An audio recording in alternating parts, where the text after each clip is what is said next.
quand vous grimpez, quand vous êtes en montagne, quand vous êtes relié à la nature, vous vous apercevez de ce qui est nécessaire et de ce qui ne l'est pas. Si on reste enfermé dans ces petits milieux pseudo-internationaux de pouvoir et de tout ce que vous voulez, on passe son temps en fait à avoir une espèce de comparaison qui est sur du superflu.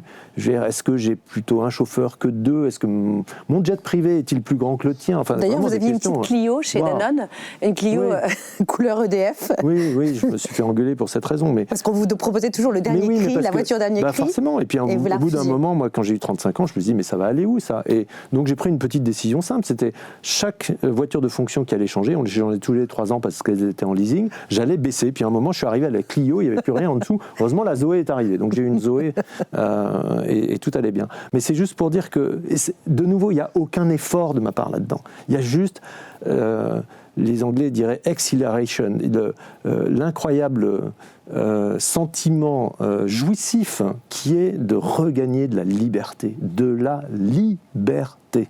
C'est juste ça que je cherche. Et je la trouve à foison dans le fait de rester par rapport à tout ce que nos modes de vie semblent vouloir socialement nous imposer comme étant des nécessités, m'en débarrasser. Mais juste parce que c'est un fardeau. Et c'est rien de plus. Donc c'est pas, je n'ai aucun mérite à faire ça. C'est simplement que j'ai l'immense privilège d'avoir ce lien particulier à des gens qui ne sont pas dans la normalité et l'immense privilège d'être connecté à ce milieu dans lequel je vis une montagne intérieure.